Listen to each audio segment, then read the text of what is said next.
Hey, welcome everybody. So, we're doing this Tuesday night webinar series, especially with back to school, and I know many people are already in the swing of school, whether they're in college, maybe private school, different counties, things like that. I know a couple counties south of us don't start till like in 2 more weeks. It's crazy. But anyway, what's important about tonight is nutrition is one of the most undervalued pieces of getting a hold of ADHD. And we need to understand that literally, I think the majority of the planet doesn't understand the power of good nutrition regimen that you stick to and you're consistent with. You will absolutely make changes. It, it is biologically a fact that you're going to stick to it.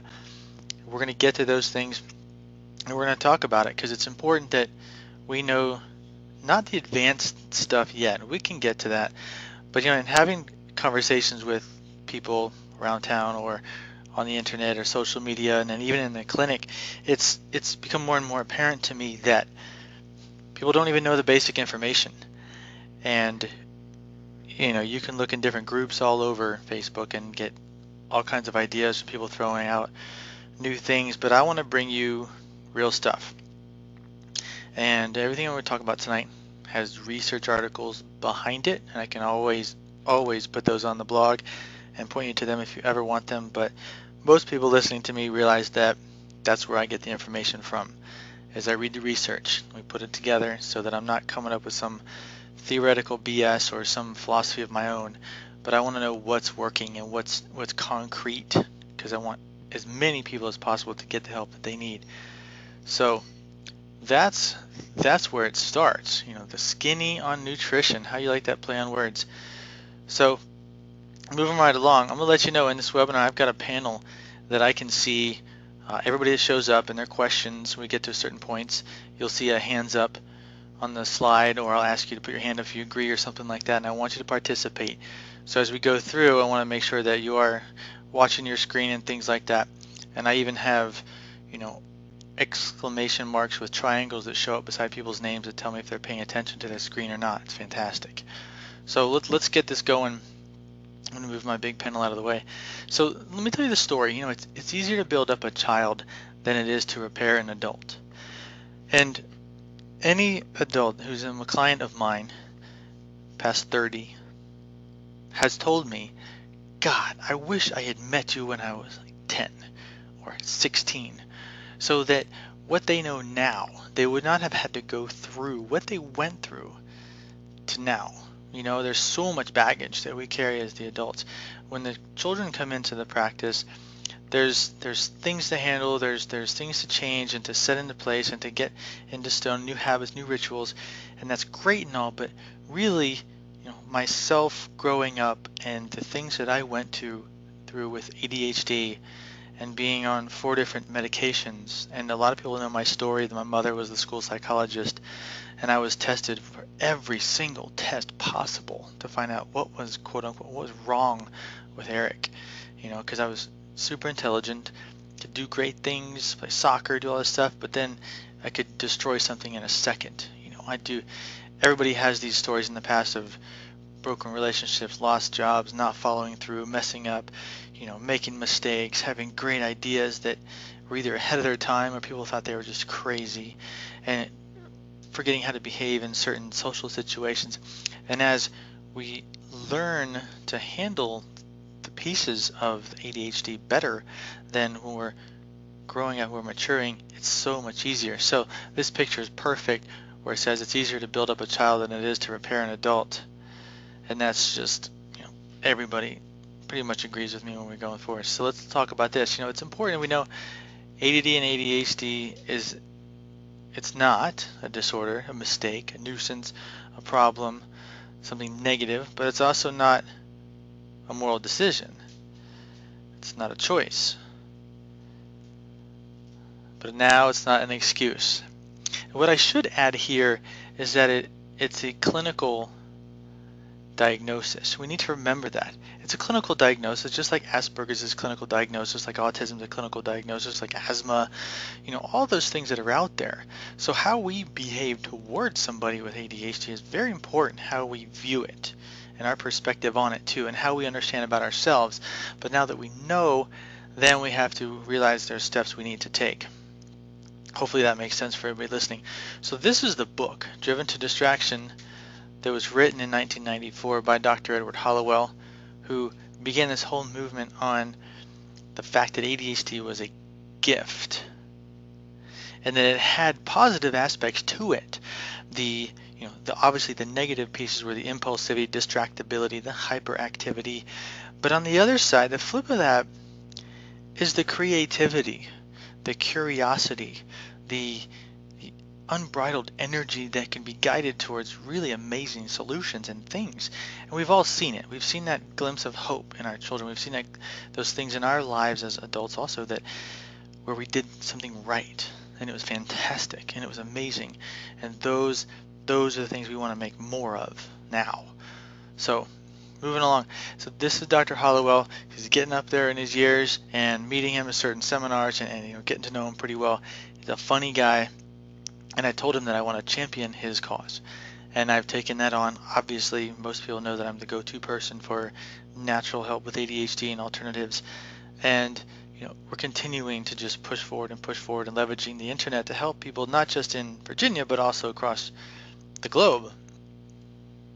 So we know there's trouble solving the issues. Most people are focused on the negative attributes. They're looking at, the problem child, disruptive in class, the impulsivity, they need certain accommodations in school. Look at the broken relationships, the messes up, the alcoholism, addiction that goes with it too, the bad choices. People are focused on those. And I believe the wrong approach is with the drugs and control. The big picture, that's what we're fighting. We're fighting something, we're a system that wants to just fit people who are different into the little structure that they want people to be created when you go through school, and they mold them just like this. So when you get out, that this is what you do, and you pay, you stand in line, you follow. People with ADHD are completely different than that, and that's great, and it's fine, and the great things can happen from it. So what we need, parents, adults, and kids, need a tried and true way of understanding, containing, and redirecting the enormous brain energy that comes with having the traits of an ADHD brain. That's what we need. Got it? We need to understand it, contain it, and redirect it. So here are these truths. There's 5 major truths we need to go through that are concrete. They're all in the research, definitely from the research. Not making this stuff up. So the first one, the brain itself is anatomically different. Definitely. Most of the best research now is coming out of Europe, Switzerland, Middle East, really diving into the fact of what part of this, and then now they're really honing on. First it was the frontal cortex, now they're looking at the right, inferior right prefrontal cortex area to really see that there is an anatomical difference with folks who are diagnosed with ADD and ADHD. They've also done studies where they know it's genetic. Got that. The digestive system is different. We're going to touch on that tonight. That's a light bulb for a lot of people. The digestive system. Not just we need to eat different, but how we digest the food. That is different.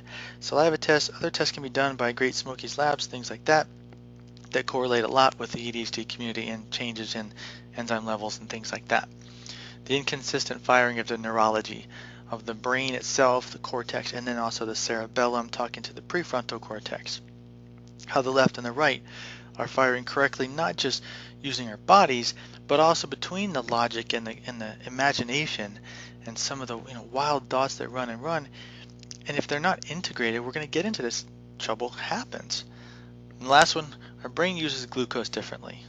I think everybody's seen the pictures with the really, the bright colored brain on the left and then the kind of subdued one on the right. And one brain is just gobbling up glucose and really lighting up all these dopamine centers. Our brain is different. Okay, it's very different. Now I'm going to pause here. I want to see how people are doing. I want to check in with you and see how things are going. So if you have any questions, I want you to first raise your hand if you're with me on what I've already been talking about.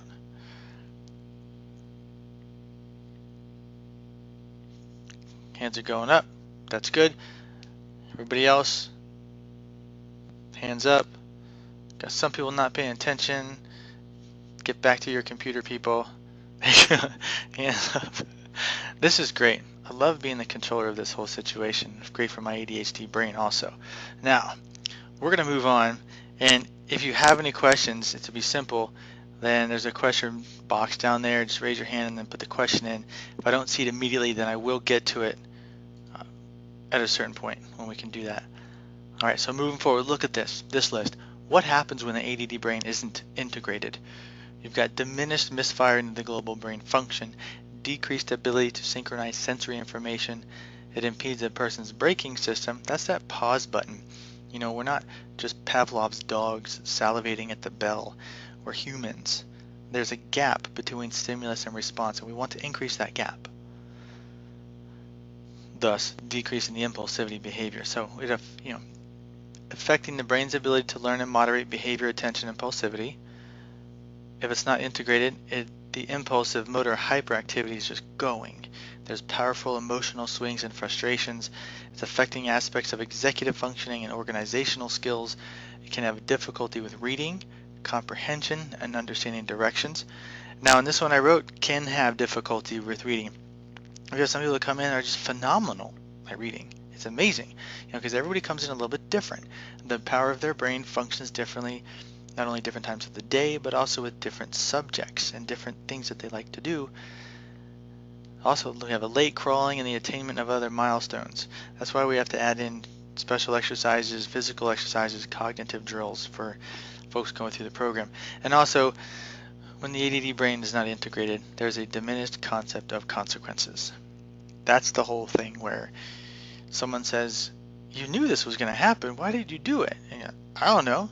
Or someone's told you not to do something over and over and over, and you keep doing it, right? You're thinking, well, if I don't get caught, or no one finds out, or maybe I can get away with it, that kind of thing. That's a diminished concept of consequences. Now, imagine being progressively integrated. This is what's possible. Reduce ADD and ADHD behaviors and symptoms. All children rated by the parents as being at a normal level after training. Scores on the BRS completed by parents and teachers showed reductions in ADD and ADHD symptom frequency. More attentive behaviors were perceived during and after training sessions. Children started showing more socially meaningful behaviors. Improvement in assignment completion and exertion of more patience during tasks. Wow! Broad behavioral problems lessened. Social, aggressive, delinquent problems lessened. The children had completed more schoolwork. Improvements remaining after training. You can add, adults had completed more work at work. They were more productive. Increased attention behavior in class. Improved quality of schoolwork. Improved these children's social status. Children had better social status after training as rated by their homeroom teachers. So this is super important where we understand that it's not just, a kid behaving better and getting along with in society. That the way kids are nowadays, they pick on each other a lot and they're very judgmental for sure.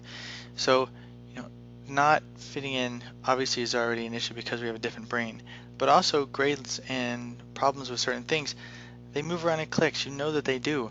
So moving up in the social ladder also is important with emotional behavior and not blurting certain things out, and also being able to control yourself in the right mind and the right mindset. So now we also have increased the children's confidence in doing tasks. We see that a lot.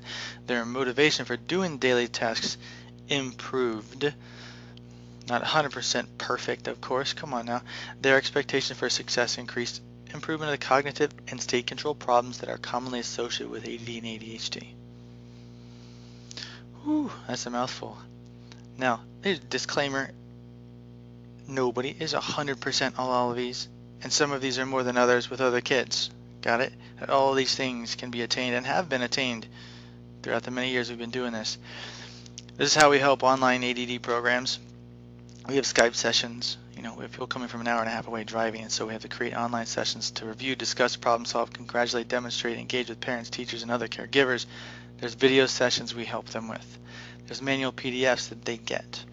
Online assessments can be handled that way. Focus Pocus is the brainwave-controlled video game that's got a monitoring system with it, plus a telephone and email. And I could tell you, any of my clients that are abroad or in town, they know they can get me at a moment's notice, and I pretty much drop whatever I'm doing to help them, and they love that. So look, here we go. Nitty gritty. Before we jump into this, let me ask really quickly, are there any questions? Does anybody have any questions on what's going on? Yet.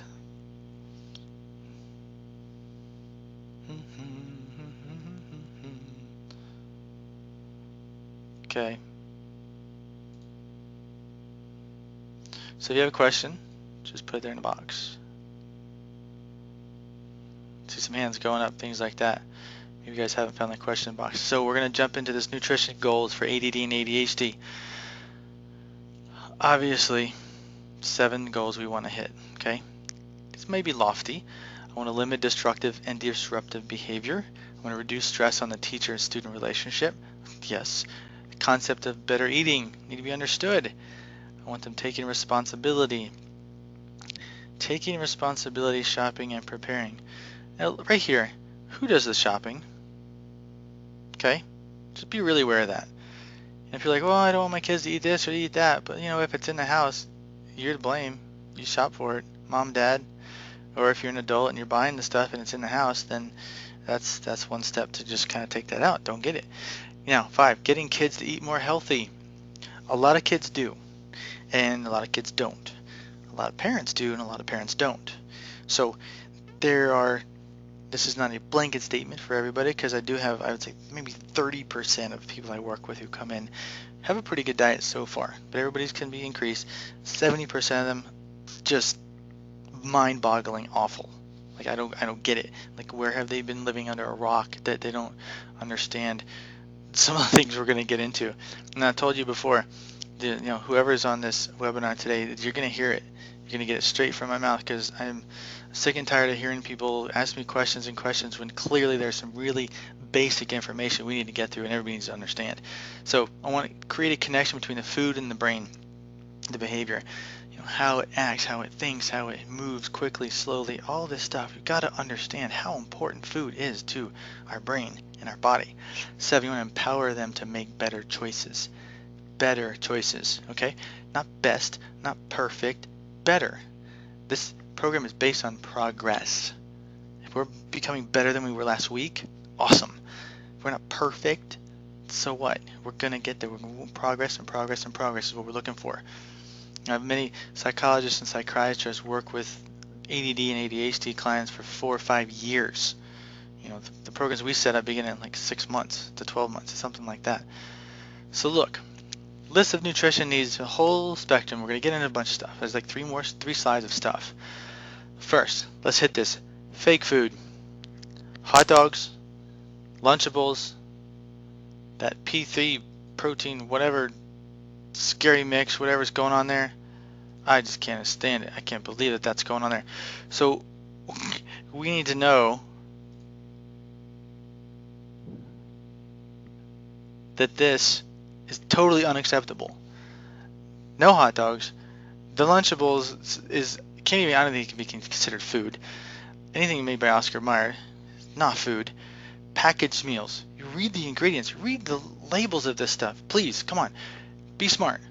You put this into your body. If you understood that literally what you put into your body becomes you, your cells, your liver, your heart, your eyeballs, everything, you would have a different relationship with food. Does that make sense? I'm not healthy and fit at 42 by chance. Trust me, okay? So this list, get better at it. Get much better at it. Don't buy hot dogs. Don't buy the packaged meals. Don't buy the processed food, chips, dips, hot dogs, all this stuff. Be smarter about what you're eating. And this came upon because a client of mine said I need to talk more about nutrition and get people the information because they need it. So I'm going to make sure that's very clear. Pick better food to put into your body. Let's get started with that, okay? Number 2, fast food drive-thrus are now illegal. I swear the whole war on cigarette smoking, like the truth.com and all the cigarette bashing commercials you see everywhere, the next group of like massive money-filled lobbyists who know how to really beat down another institution. Fast food companies are next. That is an institution that should not even exist. Fast food, it's not even food. It's chemicals and fat, and it's marketing, and that's all it is. So if there's something that comes from a drive-through, you're not allowed to eat it. And I promise you, if you are doing that now and you stop for 10 days, 3 weeks, or 4 weeks, I can guarantee you will feel better. And you can take that all the way to the bank. That's clear. Colors, dyes, all of these things have been solidly proven and researched to cause changes in impulsivity and inattention and hyperactivity in not just children, but adolescents, teenagers, even adults. Okay, we need to understand that we're going to get to another slide that talks about how many things are going on in the food additive world. Fruits and vegetables. Obviously, there's a gamut we could run with this. There's the lower nutritional value of fruits and vegetables on the left of the scale all the way to the right, the perfectly yummy, organic, perfect foods. Okay, I'm going to break that down. Yes, we want more fruits and vegetables, way more fruits and vegetables than you think you need to be eating. Eat more. With fruit, make sure that it's not as much as the vegetables. Fruit itself, fruit juices, not my favorite thing to tell people to eat, because I know that the fruit sugar itself goes into the fat, turns into fat faster than any other sugar that we eat, the fructose. So if you're not exercising, you need to be. If you're not exercising, then don't eat as many fruits. Eat twice as many vegetables as you think you should be, and you'll be fine. Now, good carbs versus bad carbs. Everybody thinks carbs are bad. No, it's not true. We need carbohydrates. We have to have carbohydrates. You can't just eliminate an entire food group and think you're going to be okay. It's not how the human body works. Carbohydrates, glucose. That's what that is. Glucose, a bunch of those put together becomes a carbohydrate. Guess what your brain uses for energy? Glucose. So you need that. Carbohydrates, everyone thinks like breads and pastas and chips and all that other junky junk. But guess what vegetables have also? Carbohydrates. Imagine that. And it has the enzymes, and it's a live food, and it can help digest itself. It's fantastic. All right? So eating better carbohydrates, complex carbohydrates at the right time of the day. You can eat them in the morning versus the night if you're looking to lose weight or get healthier faster, do it that way. But be aware that we do need carbohydrates, okay? Just not processed carbohydrates and processed sugars. Yuck. The liquids, water, juice, soda. Now, there are so many liquids now on the market. So let's just be really basic with this, okay? Let's think about this for a second. Our body is 90-ish whatever percent water. We've drank tap water for decades and, we lived. Now there's bottled water. Now the bottled water, some of it's bad and some of it's good. Drink the best water that you can drink at the time. If you're going to have some juice, try and dilute it. Stay away from the sodas. How's that? That's why it's in order like that. Now, I know you probably see the dairy, OMG dairy. If there was one nutritional change that changed my life, it's this one. Dairy, processed cow milk.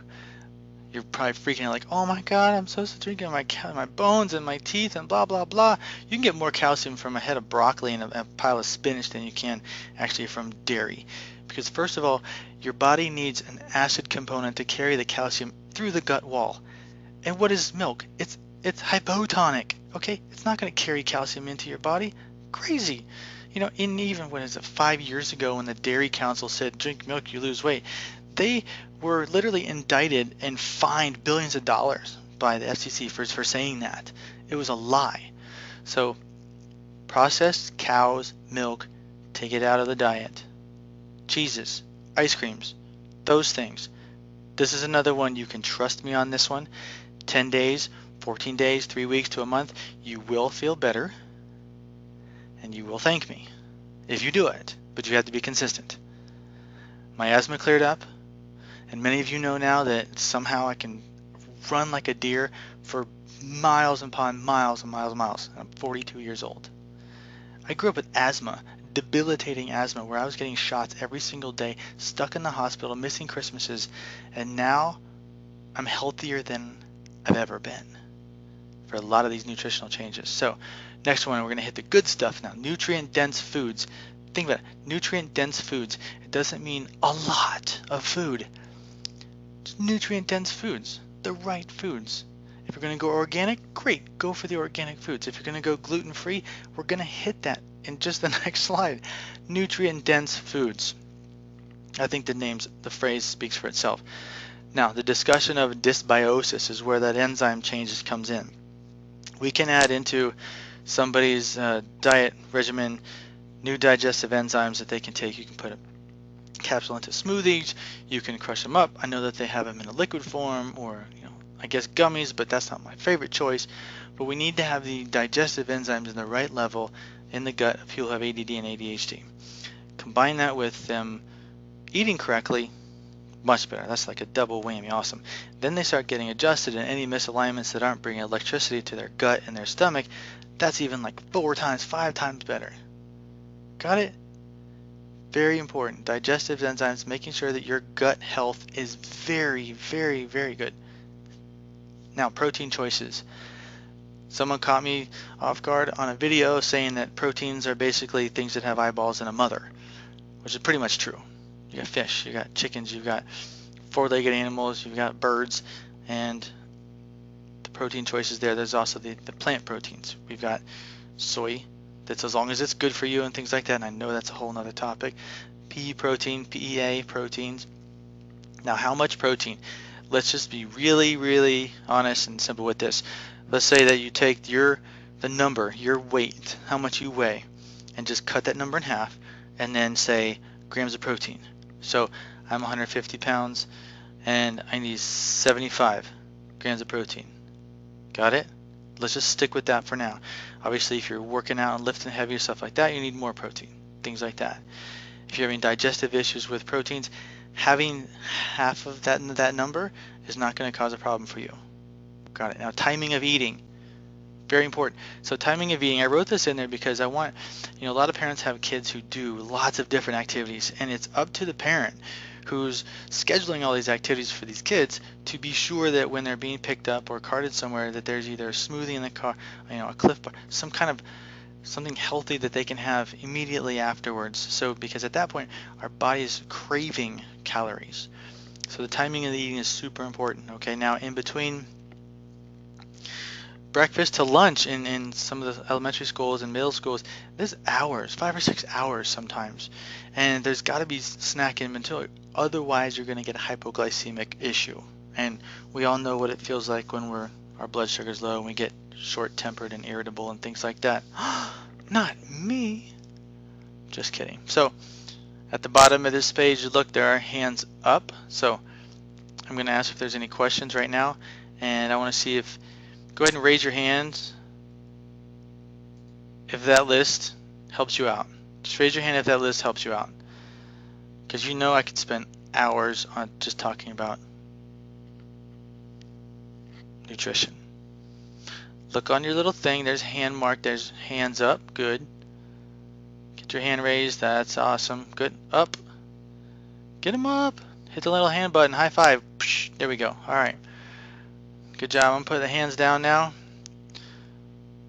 Hands down. All down. Good. Questions? The most important thing we need to know with a lot of these proteins and kids growing up, it's really easy when the kids are younger to get the proper amount of protein because it's a smaller number. As you grow up and go through puberty, things like that, and we get heavier and longer and stronger and more muscles or things like that, and the kids are more athletic, boys and girls also, then being sure that planning ahead for the protein levels to be proper it makes such a difference. Even in the adults who are just patients, as chiropractic patients, getting them to eat the correct amount of protein in a day consistently, within 3 or 4 weeks, it's such a difference. It's amazing. So you make sure that you're really paying attention to that. And in the beginning, it's kind of tough, but then you get used to like how much protein's in a piece of chicken or what you're eating or the yogurts and things like that. So, okay, got it. We're going to move on. Close my panel here. Hope everyone's doing well. Now, gluten information for ADD and ADHD. Until only a few years ago, almost the whole of the scientific world maintained that the wheat protein gluten would provoke negative effects only in people with rare conditions such as celiac disease or wheat allergies. But by the early part of only 2 years ago, it was largely becoming accepted that some non-celiac patients could suffer from gluten or wheat sensitivity. Imagine that.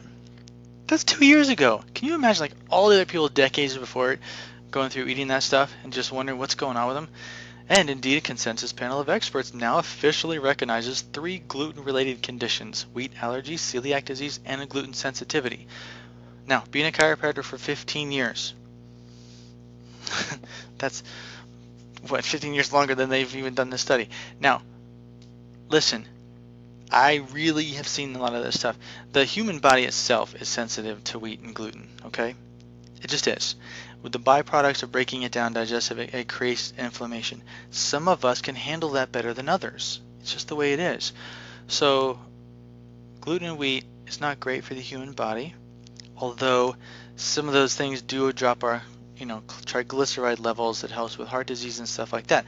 So there's double-edged sword, but we've got to understand that we can also up our intake of vegetables to counteract that situation.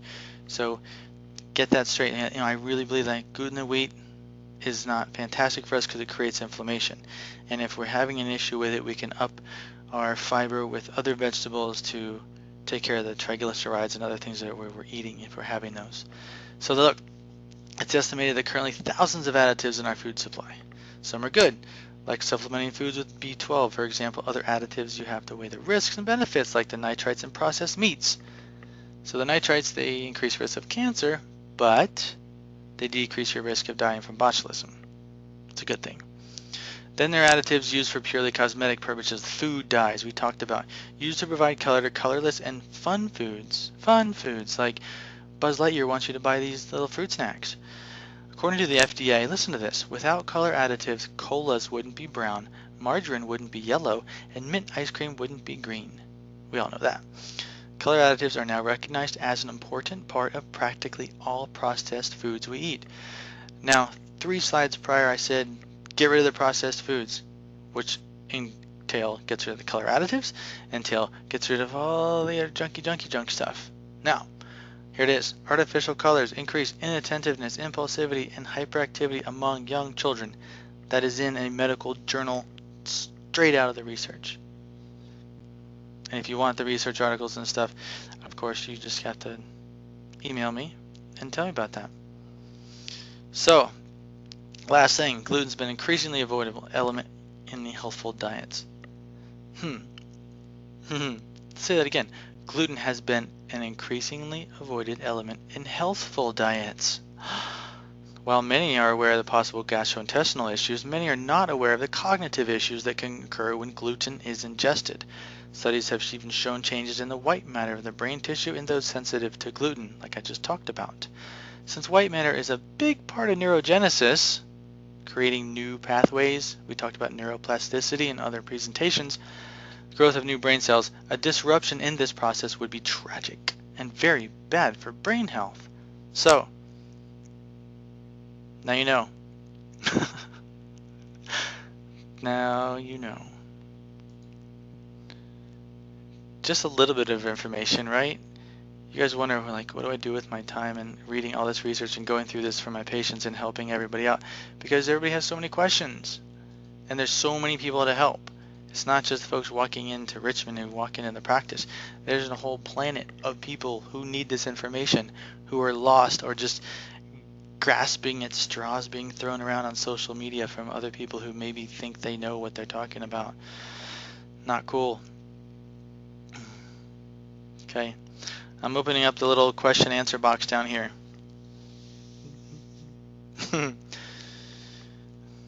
Yes, cakes can be made gluten-free, of course. That was a funny one. So the question is,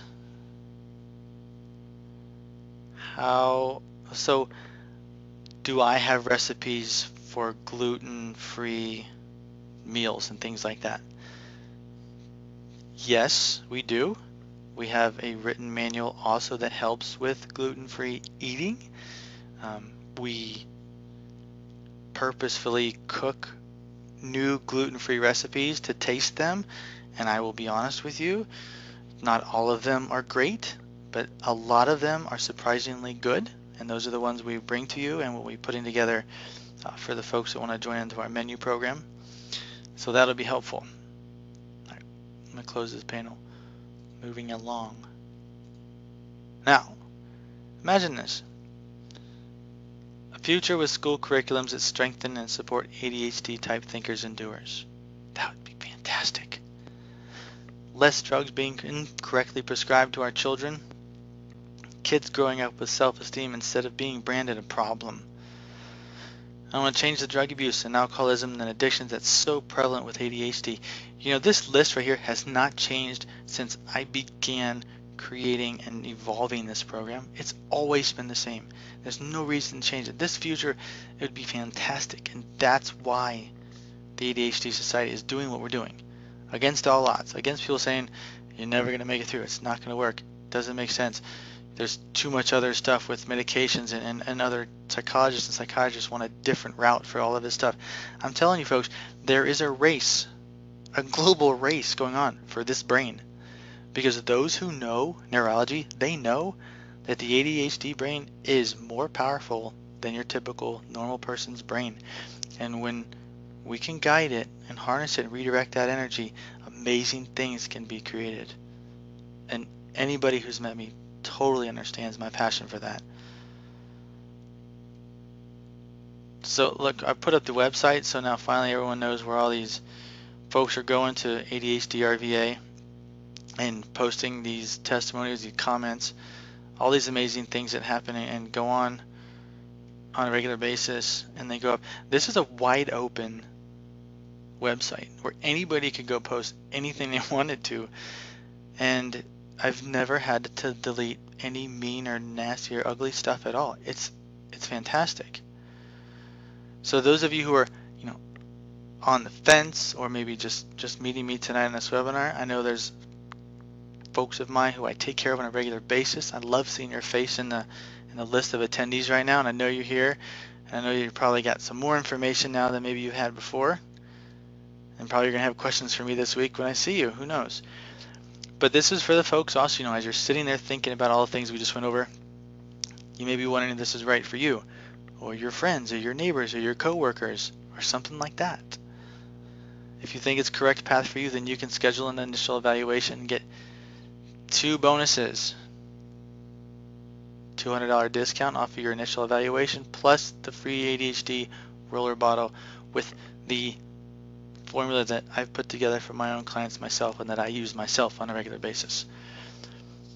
And in fact, now we're actually going back to the original formula. I like that one better. So we're making that. So let me pause here, showing off our cool, awesome Facebook page. And I can open up the floor for more questions, because a bunch of you are still here. Okay. Questions? This is not an insurance-based program. No, it's not. Actually, our entire practice has done away with insurance completely. The reimbursement rates were insulting, and paperwork was dauntless for pennies that they were going to be giving us. So we have changed our rates and our fees to make it way more affordable. We have many different payment plans to make this easy for people to take care of. Also, it can be paid for with flex spending, also a health savings account as well. That's that question. Next question. We had mentioned doing a shopping tour for people. Are we still going to do that? Yes, we are planning on setting up several different shopping tours to different places to show people where Dr. Eka gets the food that he gets and where to buy it, and connect you with the people in the community that have the stuff that you need. Next question.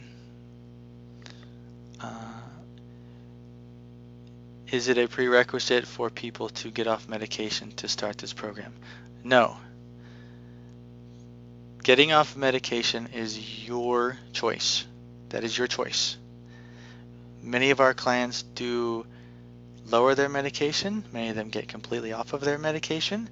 And many of them find a healthy balance that they are comfortable with, whether it's a lower dosage or none at all, or they make the changes, okay? So as a chiropractor, my job is to take care of you and your body and all this other great stuff we're talking about. Your decision about medicine is your decision with your doctor. So that's important to know.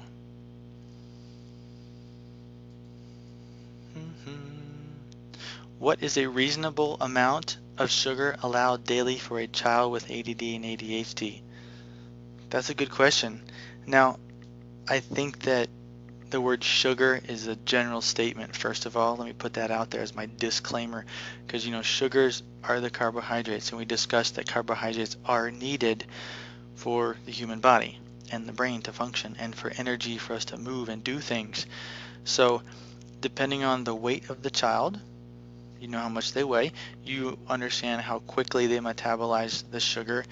You're the parent of that child, and you see how quickly something that they eat changes their behavior or their wildness or something like that.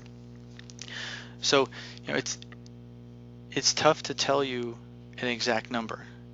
What I want you to do is to decrease it. First of all, let's decrease it. In the slides that we talked about, I can go back up. In the slides that we talked about, come on now. Going back. This here, we talked about good carbs and bad carbs and those things too. It's important to understand that this wasn't what I was thinking. This one, the concept of better eating and taking responsibility. So I know who we're talking about here. I know the questions, and I want some of these clients to really, maybe that's my part, to sit down and really understand and connect. I ate this, and this is what happened. When they can make that connection, they understand, okay? And then it becomes a willingness to take responsibility for what's about to happen. So processed sugar, I don't think that there should be much at all, really. I mean, if you really want to see a difference, then you be as strong as you are and can be to say no and stick to it. Get it completely out of the house and get through those things. We read through that sugar causes these cravings. Sugar causes problems with brain function. Sugar causes problems with the immune system. All of these things. We're not meant to have as much sugar than we're already having. It's amazing. Like, you can watch a YouTube video how much sugar a normal human takes. It's disgusting. So the reasonable amount of sugar allowed, processed sugar, for a daily child with ADD and ADHD is 0.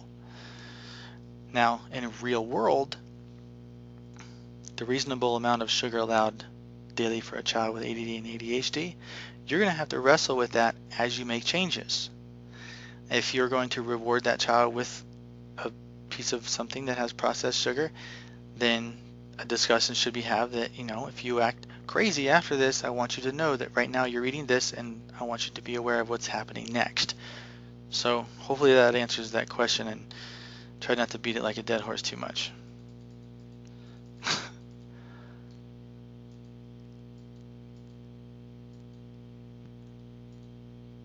Okay, I got a question about also Focus Pocus, which is the video game that we're using with that is works in tangent with the NeuroSky EEG headset. Any issues with repeat usages with the game? What's the real question here? Repeat usages, any issues? Yeah, good issues, good things. And the more it's used, the better the client can control their mind, can control their brainwaves, can control their frustration levels, the better they can control their sustained focus, the better they can control their impulsiveness, their working memory. Yes, the issues with repeated usages are good issues. The EEG headset transmits brainwaves. It doesn't go, inward. It pulls out. out towards the Bluetooth adapter in the computer. So that's where that changed. If you want to clarify that question a little bit more so I can answer it, but there's no deleterious effects of repeat usages. No, it's only helpful, because the more it's used, the more the person understands that wherever they go, they're taking that brain with them. And if they can make the video game change and their sustained focus change, and they can take that feeling, that ability, that knowledge, that practice into anywhere in their life, that's the big step. That's the advanced understanding of why Focus Pocus is so awesome, and why we use it in practice, and why we've really taken it on as a big deal to get it out to as many people as possible. We use it every day. Seriously. Okay, any other questions? Okay, so I answered that. Thank you. This part's fun, all the questions and answers. Any others? Okay, cool. All right, so of the 30 some people that are on here asking questions and throwing hands up and stuff like that, if you have other questions, then obviously on the Facebook fan page down here, not gotta go too far, don't you?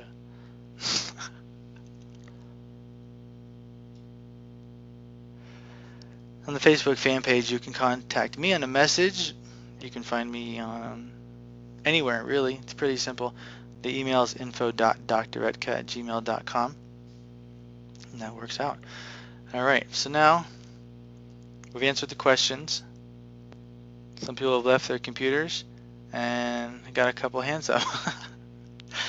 So, okay, look, we're going to end this. Let's going to get this done. I'm going to scroll down through the questions again. All right, and we are all completely done. Good. So, I hope that helped you guys out. I hope I didn't overwhelm you or cause you to have more questions. And thank you very much for your time. I hope you have a wonderful evening, and good night.